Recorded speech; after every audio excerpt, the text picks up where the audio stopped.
ఇవన్నీ ఎందుకు? ముఖ్యమంత్రి రేవంత్ రెడ్డి గారిని ప్రతిపక్ష నాయకుడు కేసీఆర్ గారిని 1 to 1 కూర్చుని పెడతాం. దీనికి సిద్ధమా? ఈ డిబేట్కి సిద్ధమా కేసీఆర్ గారు అని కాంగ్రెస్ పార్టీ సూటిగా తెలంగాణ మీడియా ద్వారా, గాంధీభవన్ మీడియా ద్వారా మేము అడుగుతున్నాం. దీనికి మీరు సిద్ధమా? ఇంకొక మాట మాట్లాడిండు, నేను చూసిన. ఈ కాంగ్రెస్ గవర్నమెంట్ వచ్చిన తర్వాత ఆదాయము తగ్గింది అని మాట్లాడాడు. తగ్గిందని మాట్లాడాడు. అసలు ఈరోజు మాకు తెలుసు కాంగ్రెస్ గవర్నమెంట్, ప్రజలు మాకు గవర్నమెంట్ రాకముందు కానీ వచ్చిన తర్వాత కానీ క్లారిటీ ఉంది. ఏంటంటే అసలు ఈ రాష్ట్ర ఆర్థిక ఖజానా సంకనాకి ఇచ్చినావు కదా నువ్వైతే. ఈ రాష్ట్ర ఆర్థిక ప్రజల సొమ్ముని, తెలంగాణ ప్రజల సొమ్ముని, తెలంగాణ ప్రజల ఆస్తిని నాకి పడేసినావు కదా కేసీఆర్ గారు. నువ్వైతే ఖజానాకి గండి కొట్టినావు కదా, ఖజానా సంకనాకిపోయింది కదా నీ వ్యవహారంతో.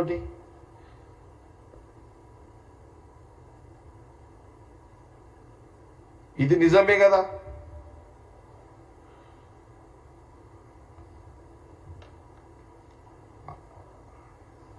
నేను ఇంతకుముందు కూడా చెప్పిన, ఒక కుటుంబము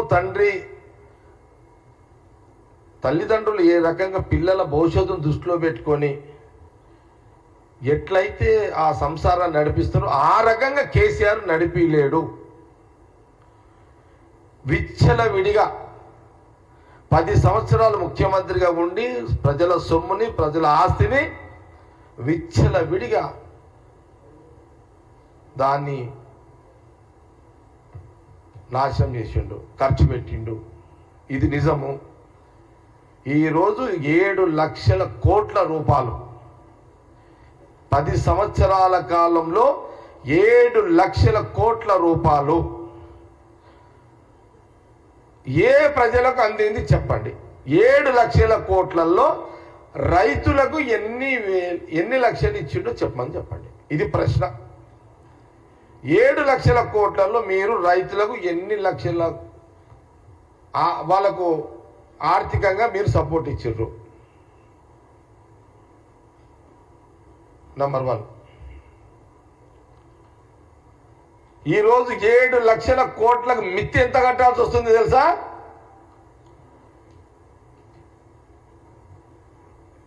అని ఈరోజు 7 లక్షల కోట్ల దాని ఇంట్రెస్ట్ గవర్నమెంట్ ఎంత కడుతుంది? సంవత్సరానికి 12,000 కోట్లు. నెలకు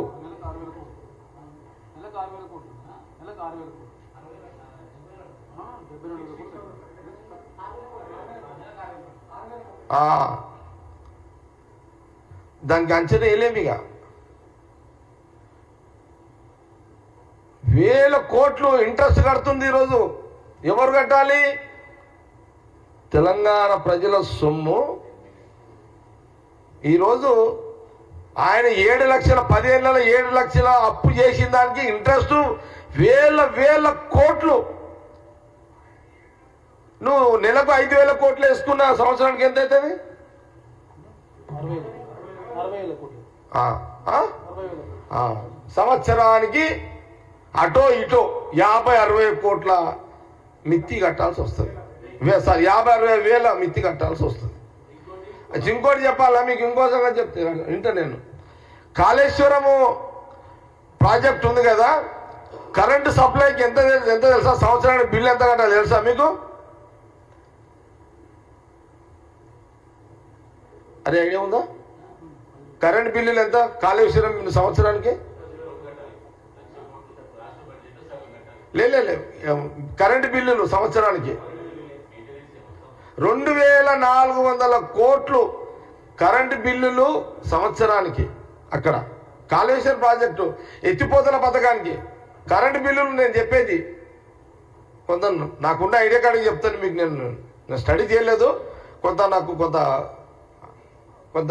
అవగాహనలో నేను కొంత మాట్లాడుతున్నా. ఇది నిజమే. ఇది అచ్చా, మరి నువ్వు కాళేశ్వరం ప్రాజెక్టు డ్యామ్ ద్వారా, ఎత్తిపోతల పథకం ద్వారా ఎన్ని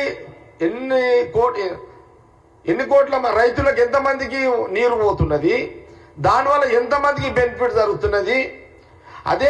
అదే మిత్తి ఇప్పుడు 7 లక్షల కోట్లు నువ్వు అప్పు చేసినావు కదా, ఈ 50 ఎంతో కథ 50-60 వేల కోట్లు సంవత్సరానికి, ఎంత కానివ్వండి, ఇదే నువ్వు డైరెక్ట్గా రైతులకు, ఇదే డైరెక్ట్గా ఈ మిత్తిలు బ్యాంకులకు కట్టడం కంటే, ఇదే బ్యాంకులకు మన మిత్తిలు కట్టడం కంటే డైరెక్ట్గా రైతుల పంట పండించుకోవడానికి, మహిళా గ్రూపులకు ఆర్థికంగా ఎదగడానికి, నిరుద్యోగులకు నిరుద్యోగ అభివృద్ధికి ఈ మిత్తి పైసలే మనము ప్రజలకు ఇచ్చే వాళ్ళం కదా.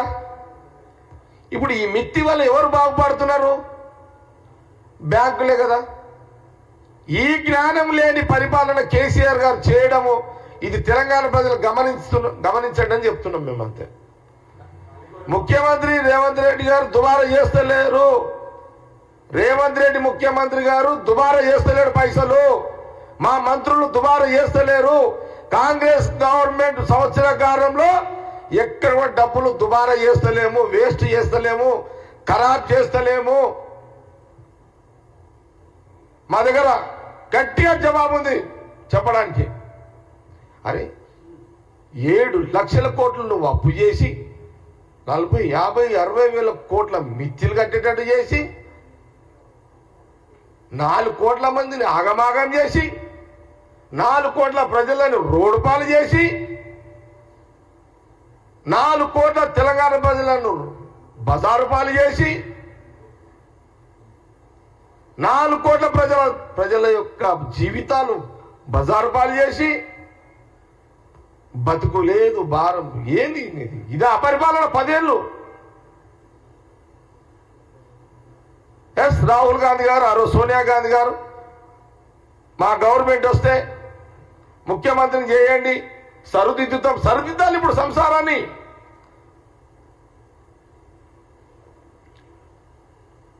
ఒకరోజు